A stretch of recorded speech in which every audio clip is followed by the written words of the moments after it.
जिंदगी की दौड़ में हर कोई खुश रहना चाहता है, लेकिन रेत की तरह खुशियां जैसे हाथ से फिसलती रहती हैं। तो आज कुछ खास टिप्स जिससे आप अपनी खुशियों को कई गुना मल्टीप्लाई कर सकते हैं।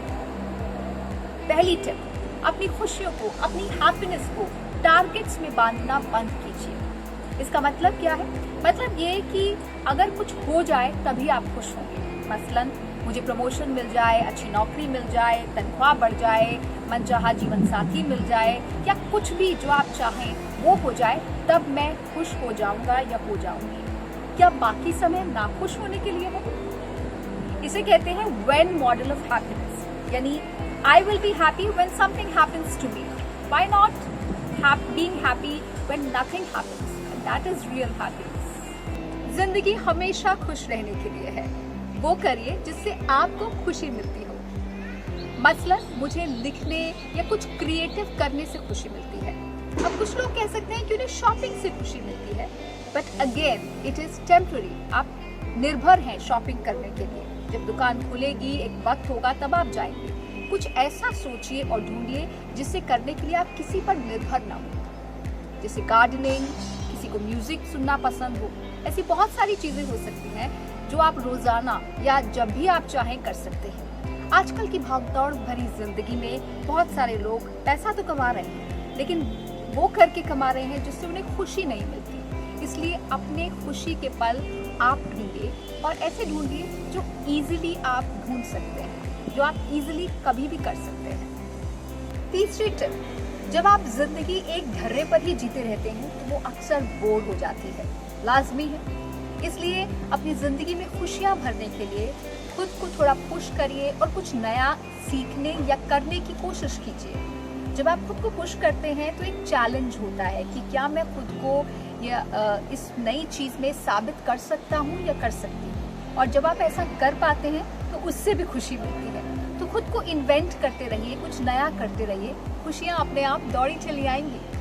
चौथी टिप, गिविंग गिव्स हैप्पीनेस, यानी आप जब दिल से किसी के लिए कुछ करते हैं, चाहे चैरिटी करें, किसी की मदद करें, या फिर दिल से कुछ भी किसी और के लिए करते हैं, तो उससे जो खुशी मिलती है ना, उसकी तुलना ही नहीं हो सकती। अगर आप कुछ ना भी करें, अगर दिल से किसी का शुक्रिया अदा करते हैं, उससे भी खुशी मिलती है। इसीलिए कहते हैं कि ग्रैटिट्यूड से खुशियाँ बढ़ती हैं। इसलिए शुक्राना या धन्यवाद देना चाहिए जो भी आपके पास है। इससे भी खुशियाँ कई गुना बढ़ जाती हैं। ऐसा मेरा खुद का एक्सपीरियंस है। और अब पांचवी टिप, कई बार ऐसे मोड़ आते हैं ज़िंदगी में जब रिश्तों में खटास भर जाती है, या फिर आपके साथ कुछ ऐसा होता है जिसे भुला पाना या जिसे पचा पाना बहुत आसान नहीं होता। तब क्या करें? तब खुशियाँ कहाँ ढूंढें? बहुत ही वैलिड पॉइंट है, मैं मानती हूँ ऐसा सबके साथ होता है। मेरा अनुभव ये कहता है कि अगर हम चीज़ों को, इवेंट्स को, सर्कमस्टांसेस को ऐसे ही स्वीकार करें तो ज़िंदगी बेहतर हो सकती है और धीरे धीरे खुशनुमा भी हो सकती है। It's all about your mindset. और मैं ऐसा इसलिए कह रही हूँ क्योंकि जो चीज़ आपके फेवर में नहीं है उससे लड़ना आसान है, लेकिन उसे स्वीकारना मुश्किल है, और ये एक प्रैक्टिस के साथ ही आता है।